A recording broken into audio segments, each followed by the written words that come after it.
the brass handle turned. That alone felt like a miracle. Not the supernatural kind, but the kind born of luck, timing, and someone's forgotten padlock. Behind me, Maya clutched her backpack, her breath visible in the November cold. We'd spent 3 weeks sleeping in my car until the repo man took even that. Now we had nothing but what fit in 2 bags and the clothes we'd worn for 4 days straight. The church smelled of old hymnals and lemon wood polish. Moonlight slanted through stained glass, painting the pews in fractured blues and golds. I expected silence, but the building spoke. A creak in the balcony, the tick of a radiator somewhere below, the whisper of air through gaps in the tower above. Maya's hand found mine. On the altar, beneath a simple wooden cross, lay a folded piece of paper weighted down by a brass collection plate. My hands shook as I unfolded it. The handwriting was steady, generous. If you need shelter, the basement is dry, and the furnace works. There's a cot and blankets in the Sunday school room. Leave it better than you found it. Father Michael, retired. I read it 3 times before I believed it. Maya looked up at me, her 9-year-old eyes holding a question I couldn't answer yet. The note was dated 4 months ago. I didn't know if Father Michael ever returned, if the congregation knew, if we'd be arrested by morning.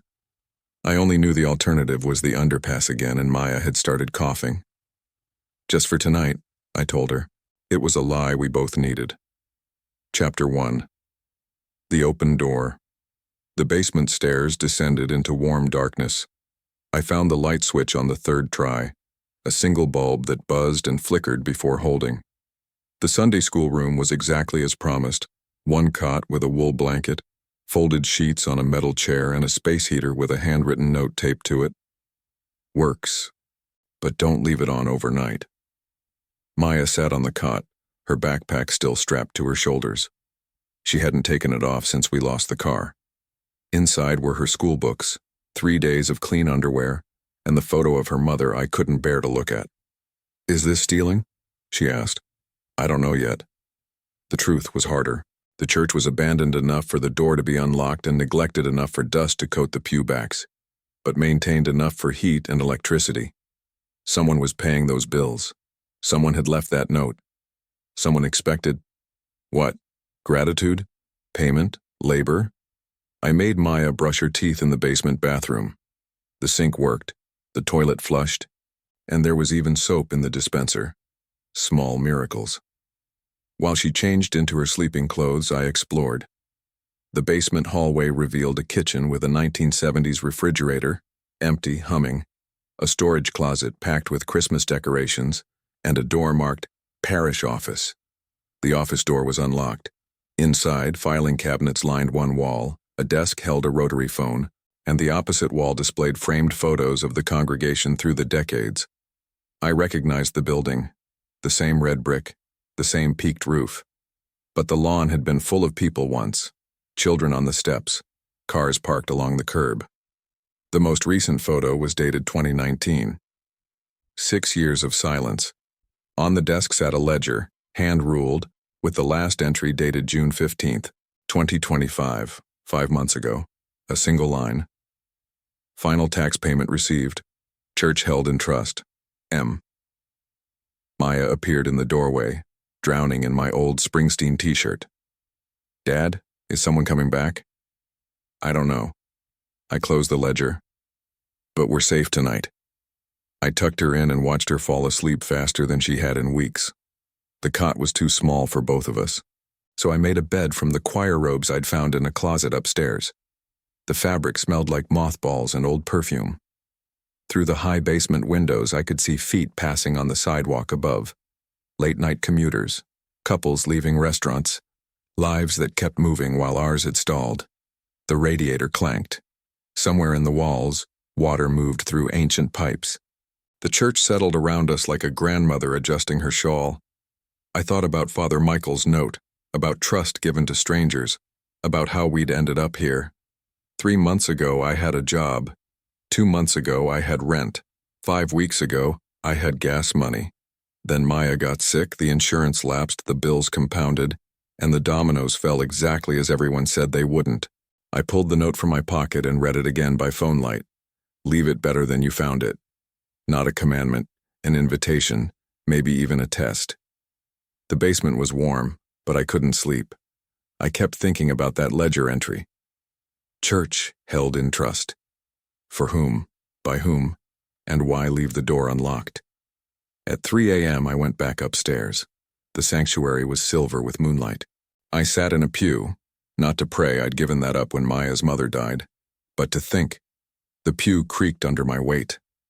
The building's breath surrounded me, wood expanding, hinges cooling, the distant traffic vibration traveling through the foundation. That's when I saw it, carved into the pew back in front of me, barely visible. JM plus RT 1987. And below it, smaller. Built this together, I ran my hand over the letters. Whoever JM and RT were, they'd left their mark. They'd belonged here once. I wondered if they knew how long their names would last, how many strangers would sit where they'd sat, how the church would outlive them and keep their secret. Maya coughed once in her sleep, the sound echoing up the stairs. I went back down and lay on the choir robes, staring at the water-stained ceiling. Tomorrow we'd leave. We had to. But tonight we were warm. Tonight we were safe. Tonight someone's trust had held us. The question was, what did we owe in return? Chapter 2. Morning Inventory. Dawn came through the basement windows in squares of pale gold. Maya woke before me already dressed, her backpack on the floor beside the cot. She'd folded the blanket, hospital corners. Her mother had taught her that. There's oatmeal in the kitchen, she said. I didn't touch it. I just looked. The kitchen investigation revealed more than oatmeal. Canned goods on a single shelf, their labels faded but dates still good. A jar of instant coffee, tea bags in a tin, sugar in a ceramic bowl, salt and pepper. A post-it note on the shelf read, "For emergencies." Was this an emergency? I'd been telling myself for weeks that we'd turn it around, that I'd find work, that we'd get back to normal. But standing in that church basement, making oatmeal on a hot plate while my daughter washed her face in a bathroom that wasn't ours, I couldn't pretend anymore. This was rock bottom. This was the emergency. We ate in silence. Maya had her mother's habit of eating slowly, thinking between bites. I used to find it irritating. Now it was one of the few pieces of her mother I had left. We should clean, she said finally. If we're staying. We're not staying. But if we do, just for today. I didn't have an answer. Outside, Monday morning traffic hummed past. People going to jobs, dropping kids at schools, living lives with addresses. I had $400 left and nowhere to spend it that would last more than a week. The math was brutal. Just for today, I agreed. We started in the Sunday school room. Maya swept while I wiped down surfaces. The room had clearly been used for storage.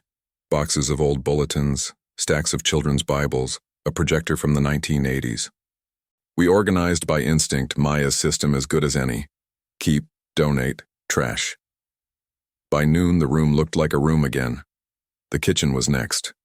We scrubbed the refrigerator, checked every can for integrity, organized the pantry. Maya found a mouse nest behind the stove. Empty, thank God. And we sealed the gap with steel wool I discovered in a maintenance closet. The church was teaching us its secrets. Where the mop lived, which faucet leaked, how the furnace complained before it caught. In the parish office, I returned to the ledger. The entries went back years, each in different handwriting. Utility payments, property tax, small repairs. The last 3 entries were all marked M. The same M from Father Michael's note, I assumed. The church had cost someone $900 a month just to keep sleeping. Why? For whom? Maya found me there at 2 p.m. Dad, there's a door in the back of the storage closet. The door was hidden behind Christmas decorations, painted the same gray as the wall. It opened onto stairs leading down to a sub-basement I hadn't known existed. The air there was cooler, mustier. My phone flashlight revealed a workshop, pegboard walls, a workbench, tools hung in shadow, and shelves of paint cans, brushes, sandpaper, and wood scraps. On the workbench lay an open notebook, its pages brittle with age. The writing inside was cramped, technical. Repaired pew 7 north side, crack in armrest from 1989 leak, used oak dowel and wood glue, should hold 20 years. The entry was dated April 1990. I flipped through. Dozens of entries. Hundreds. Someone had documented every repair, every improvement, every small act of maintenance for decades. The last entry was dated November 2023. Furnace serviced, belt replaced. Father M retiring next month. Church to be held in trust until... The sentence ended mid-thought. Until what? Maya touched my arm. Someone loved this place. She was right. The notebook was evidence of love. Not the dramatic kind, but the daily kind. The kind that showed up with tools and remembered to write down what worked. Whoever had kept this church alive had expected it to matter someday. We spent the afternoon exploring. The main floor revealed a sound system that still worked. Hymnals with inscriptions, in memory of Ruth, who sang every Sunday, and a piano so badly out of tune it made Maya laugh. The balcony had bird nests in the corners and gaps in the floorboards I marked mentally as dangerous. The tower stairs were blocked halfway up by a locked door, but through the keyhole I could see bells, silent and massive. By evening, we'd created a map in my head. What was safe, what was broken, what could be fixed. It felt dangerously like hope. We ate soup from cans and sat in a pew as the sun set through stained glass. Maya leaned against me, her cough better but not gone. Outside, the city moved on without us. I like it here, she said quietly. We can't stay, Maya. Why not? There's food, there's heat, nobody's using it. Because it's not ours. Then whose is it? I didn't have an answer. The church existed in a legal limbo, abandoned but maintained, empty but waiting. Father Michael's note suggested permission, but permission from whom? The ledger suggested trust, but trust for what purpose? And that workshop notebook suggested a story unfinished, a promise someone hadn't been able to keep. I don't know yet, I said, but we'll figure it out tomorrow. That night I couldn't sleep again. I went back to the workshop and read the notebook by phone light. The entries spanned 1987 to 2023. The handwriting changed once, in 1995. The original writer must have died or moved on. The second writer was more detailed, including materials costs and time spent. In 2019, a third hand appeared. Shorter entries, less frequent, but the same devotion. The last entry haunted me. Church to be held in trust until someone needed it, until someone earned it, until someone proved worthy of the work already done. I thought about Maya's question. Whose church was it? Maybe it belonged to whoever was willing to finish that sentence. Maybe Father Michael had left the door open not just for shelter, but for someone to take up the work. The radiator clanked its midnight rhythm. Somewhere above, the building shifted, and in that sound, I heard an invitation I wasn't sure I deserved. Chapter 3. The Names in the Wood. Tuesday morning brought rain that hammered the stained glass and turned the street outside into a river of brake lights. Maya woke coughing harder, so I made her stay in bed while I explored the main floor more carefully. The church was revealing itself in layers, like a person slowly deciding to trust you. I found the first name carved into the pulpit base, Thomas G. Laid this floor, 1894. The second was on a support beam near the organ. Marie B. restored this pipe, 1967. The third was underneath a loose pew cushion. James and Ruth, married here 1955, repaired together 1989. They were everywhere once I started looking. Names carved into wood, written on walls behind paintings, scratched into the brass of candlesticks. The church was a living document of everyone who'd touched it, worked on it, loved it. I photographed each one with my phone, building a catalog I didn't yet understand. In the parish office, I found a filing cabinet marked Historical. The top drawer held black and white photographs of groundbreaking in 1892, Construction crews in suspenders and flat caps, the completed building with a crowd gathered on the steps. The middle drawer contained newspaper clippings, the church's dedication, its 50th anniversary, its 100th. The bottom drawer held letters. I pulled one at random, handwritten on yellowed stationery, dated 1943. Dear Father Joseph, I'm writing from France to let you know I'm safe. The church built me strong. When I'm scared, I think about the stained glass and how you said light finds a way through broken things. I'll come home and fix the roof like I promised. Thomas. Another from 1967. Father Patrick, I can't afford to pay for Marie's funeral, but I can give my time. I'll restore the organ in her memory. She loved Bach. Bernard. Another from 2003. Father Michael, my daughter starts college this fall because of the job program you ran in this building. I'm sending what I can for repairs. It's not much, but it's everything. Lisa T. The letters went on for decades. A century of people connected to this building, owing it something, paying forward what they'd received. The church had been a shelter before, dozens of times by the sound of it. A place where community happened, where debts of gratitude accumulated, where someone always stepped up to keep it alive. Maya appeared in the doorway wrapped in the wool blanket. You're crying. I wiped my face. Someone left these for us to find. Why? I think to show us we're not the first. We spent the afternoon reading letters together. Maya took notes in her school notebook, listing names and dates. She had her mother's organizational mind, the need to make sense of chaos. By 4 p.m., we had a rough timeline of the church's caretakers. Father Joseph through the war years, Father Patrick through the civil rights era, Father Michael from 1985 until last year. What happened to Father Michael? Maya asked. I went back to the ledger. The last entry he'd made was June 15, 2025, but before that, in March, there was a note in different handwriting. Father M. in hospice. Utilities paid through December. Trust established. RT. RT. The same initials I'd seen carved in the pew with JM. I looked up at Maya. Someone's been taking care of this place even after Father Michael couldn't. But where are they now? That was the question. The church had heat and power, which meant someone was still paying bills. The door had been unlocked, which meant someone wanted it used.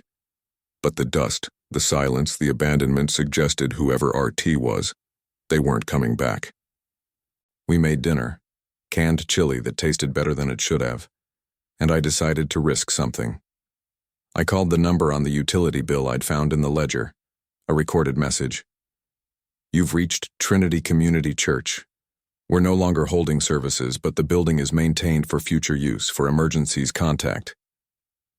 The number that followed was disconnected. Dead end. That night, the storm intensified. Wind rattled the stained glass and rain found every gap in the roof. I traced the leaks with buckets and pots, listening to the percussion they made. Maya helped, her cough worse despite the warmth.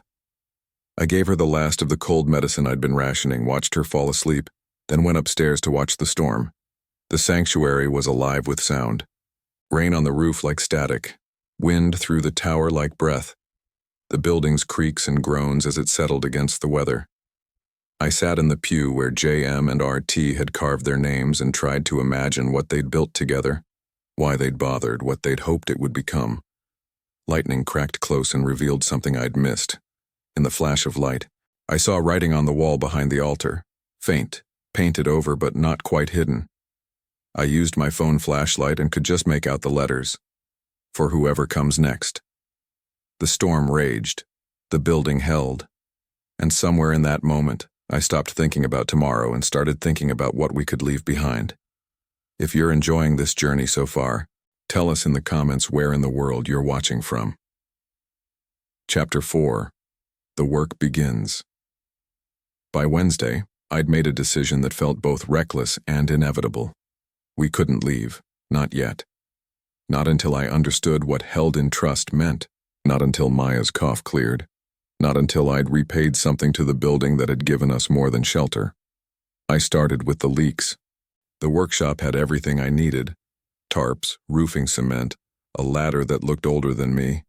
The roof was steep and slick with rain, but the leaks were minor, cracked, flashing around a vent pipe, a displaced shingle near the tower.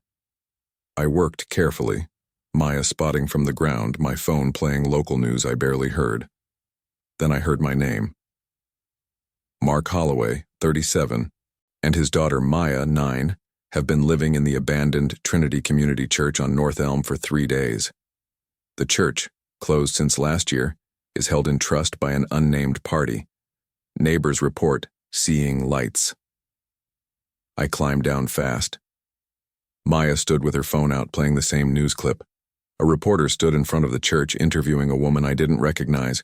"I thought someone broke in," the woman said. "Then I saw the little girl playing in the yard and the man fixing the roof.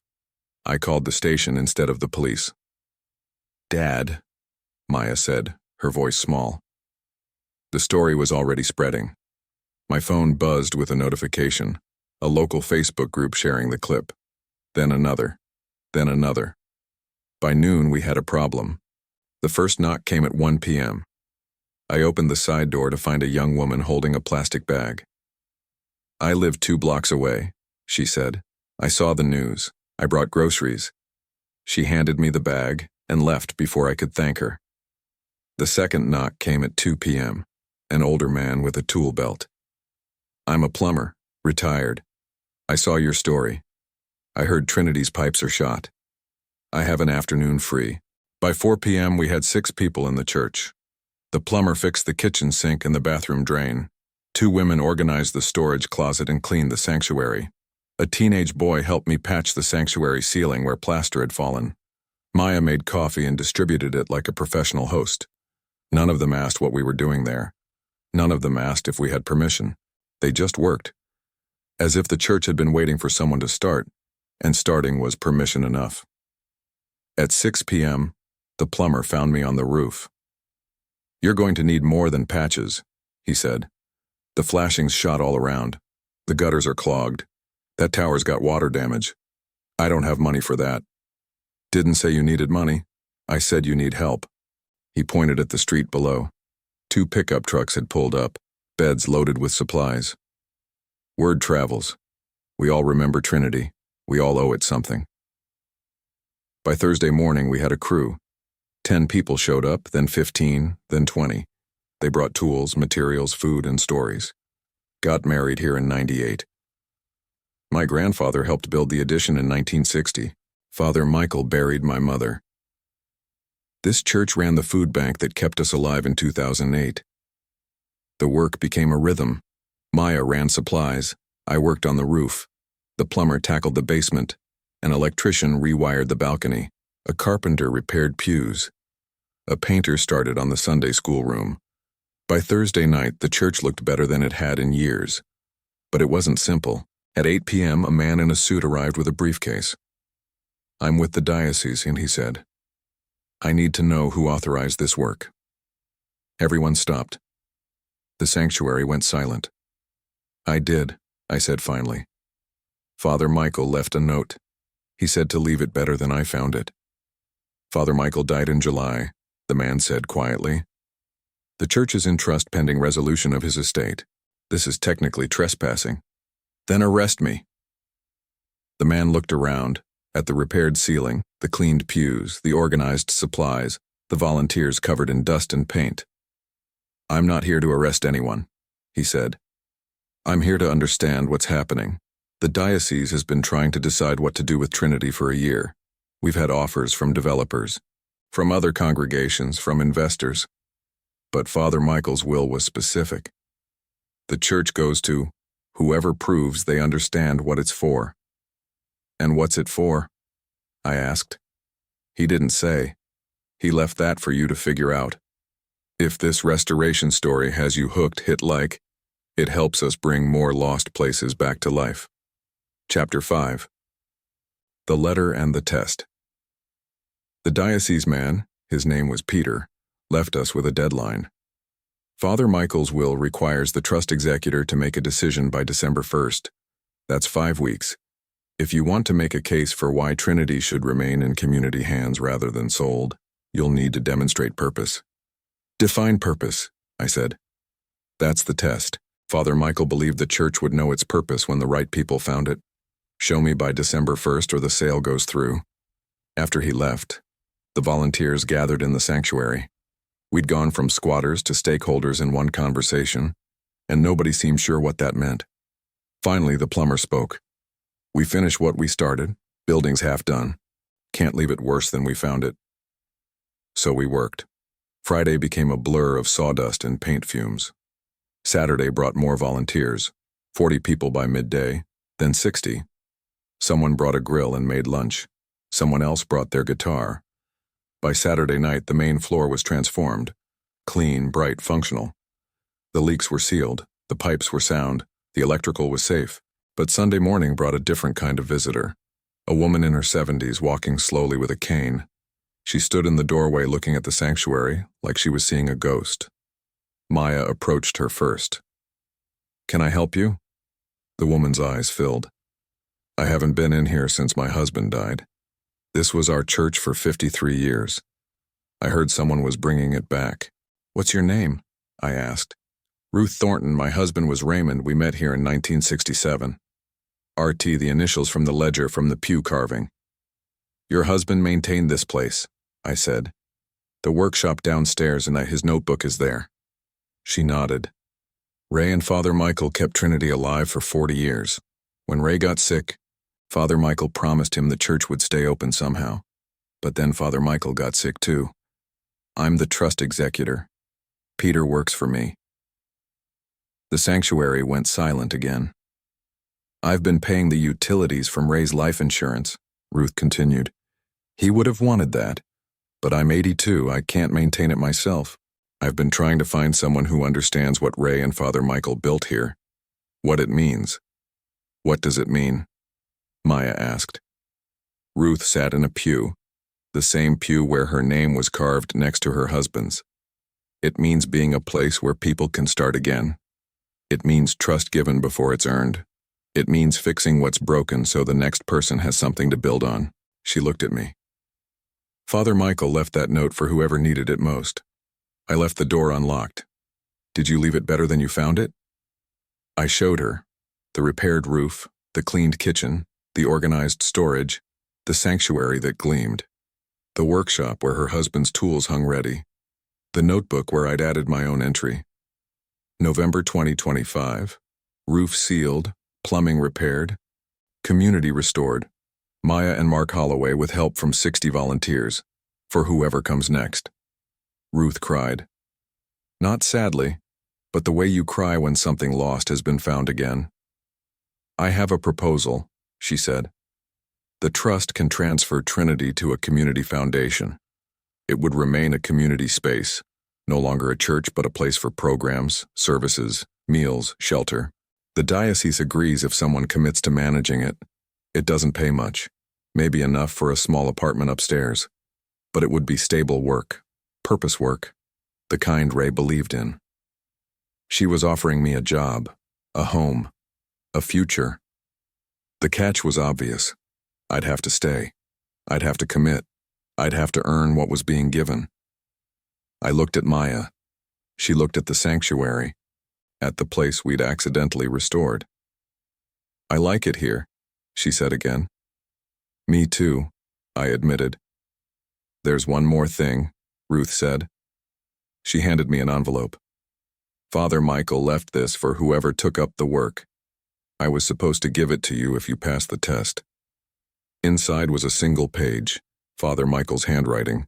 To the keeper of Trinity, you found it empty and made it full. That's what it's for.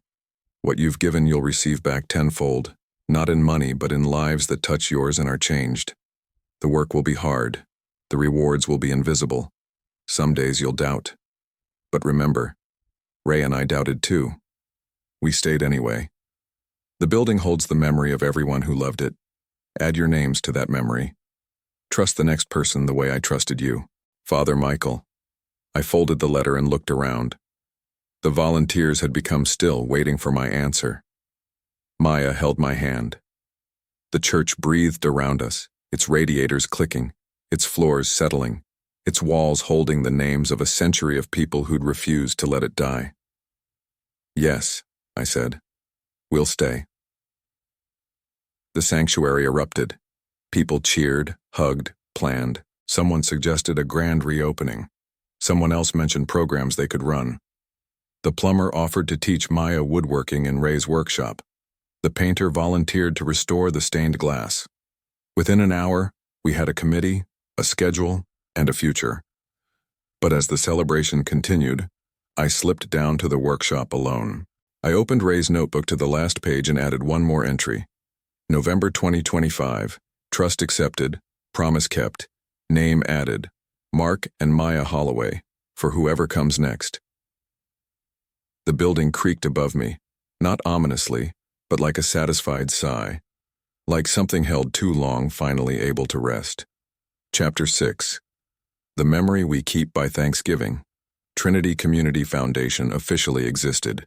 The diocese signed over the building. Ruth transferred the trust.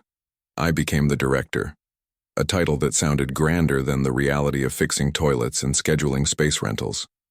Maya became my assistant, which meant she did homework in the office while answering calls from people who wanted to use the building for recovery meetings, art classes, neighborhood gatherings, and twice-weekly community meals.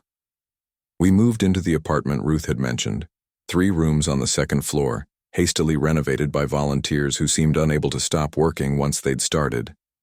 It wasn't much, a bedroom for Maya, a smaller one for me, and a kitchen that shared a wall with the bell tower. But it was ours. We had an address. We had a purpose. We had a future that stretched beyond the next meal. The grand reopening happened on December 1st, Father Michael's deadline. 200 people attended. Ruth spoke about Ray and the decades of quiet work that kept Trinity alive. Peter spoke about communities that build together. I spoke about finding an open door when we needed it most and learning that home isn't about ownership. It's about stewardship. Maya spoke last. She'd insisted, prepared notes, practiced with me the night before. She stood at the pulpit her great-great-grandfather's generation had built and said, "My dad told me we were just staying one night. But this place didn't want us for one night. It wanted us to understand what it's for. We're the keepers now, but we're really just the next in line. Whoever comes after us will find this building better than we did, and they'll make it better for whoever comes next. That's what legacy means." The audience stood and applauded. I watched from the front pew, the same pew where JM and RT, James and Ruth, had carved their promise to build together. Later I carved ours next to theirs. MH and MH 2025, kept the trust. The work wasn't finished. It never would be. By January, we were running 3 recovery programs, 2 job training workshops, and a weekly community meal that fed 80 people. By February, the apartment had waitlisted 6 families for temporary shelter, and we'd converted the Sunday school room into a sleep space. By March, Maya's cough was gone, replaced by laughter that echoed through the halls while she helped elderly visitors navigate the stairs. The church taught us its rhythms. We learned which pipes complained before they burst, which floorboards telegraphed rotting joists, which windows leaked before storms. We learned the names carved in every corner, the stories written in the wood, the promises that accumulated like interest on a debt we were still repaying. We learned that a building is never just a building. It's the sum of everyone who loved it, fixed it, kept it alive, and trusted the next person to do the same. Sometimes, late at night when the building settled and Maya slept in the room where she'd coughed through our first week, I'd walk the sanctuary alone. I'd sit in the pew where we'd eaten that first meal and remember the fear, the desperation, the absolute certainty that we'd lost everything. Then I'd look at the repaired ceiling, the gleaming pews, the stained glass that light still found its way through, and I'd understand what Father Michael meant. What you give you receive tenfold, not in money but in meaning. Ruth visited weekly. She'd bring flowers for the altar and stories about Ray. She'd walk through the building touching walls like greeting old friends. Once she found me in the workshop reading Ray's notebook. "He would have liked you," she said. "You understand what he understood." That the point isn't the building, it's what the building makes possible. What did it make possible for you? I asked. A marriage that lasted 53 years. A community that buried our children and celebrated our grandchildren. A place that fed us when we were hungry, housed us when we were lost, and employed us when we needed work. Ray spent 40 years maintaining Trinity because Trinity spent 40 years maintaining him. It was never about the building. It was about the promise that someone would always keep the door unlocked. On the anniversary of our first night, November 23, 2026, we held a ceremony. The plumber presented Maya with a set of junior tools. The painter unveiled the restored stained glass. Ruth gave me Ray's workshop notebook and said, "Keep adding pages. That's the real work." I did. Every repair, every improvement, every person who passed through got a line in the book. The building's biography continued, now in my handwriting, later in Maya's, eventually in someone else's entirely. The promise passed forward, exactly as it was supposed to. That night, after everyone left, Maya and I stood in the sanctuary darkness. The building breathed around us, radiators, pipes, wood, memory. "Do you miss the car?" she asked. "Never." "Do you miss Mom?" "Every day." "Me too." She leaned against me. "But I think she'd like this, that we found something to fix. We didn't fix it, we just kept it going. That's the same thing, isn't it?" Maybe it was. Maybe that's what Father Michael had been trying to tell us. Legacy isn't about solving everything. It's about refusing to let things die. It's about adding your name to the list of people who showed up, worked hard, trusted the next person, and left the door unlocked for whoever needed it most. Outside, snow began to fall, the first of the season, covering the city in fresh silence. Inside, the church held us, warm, solid, remembered. We'd been homeless a year ago. Now we were home. Not because we owned anything, but because we belonged to something larger than ourselves. A century of promises kept, names carved in wood, and trust given forward into an uncertain future. I thought about Father Michael's letter. The work will be hard. The rewards will be invisible. He was right, but he was also wrong. The reward wasn't invisible. It was Maya's laughter in the halls. It was the sound of 60 volunteers' hammers. It was Ruth's tears when she saw Ray's workshop alive again. It was the warmth of strangers who became community, the weight of tools passed down, the responsibility of keeping a promise you didn't make but chose to honor anyway. That was the treasure, not hidden in walls or buried in foundations, but written in every entry of Ray's notebook, every name carved in wood, every person who passed through and left it better than they found it. We were the keepers now. But we were also the kept. The building held us, shaped us, made us responsible for its future and grateful for its past. We'd entered as refugees and emerged as stewards. We'd found shelter and discovered purpose. We'd lost everything and gained something we couldn't have imagined. A place where our names would outlast us, carved into wood for people we'd never meet, promising them what was promised to us. That the door would be open, the heat would work, and trust would be waiting when they needed it most. What we found in Trinity wasn't hidden in the walls. It was written in the work itself, in the promise to leave it better, and in the trust that someone always will. Subscribe for more true-to-life tales of rebuilding, memory, and hidden history. See you in the next story.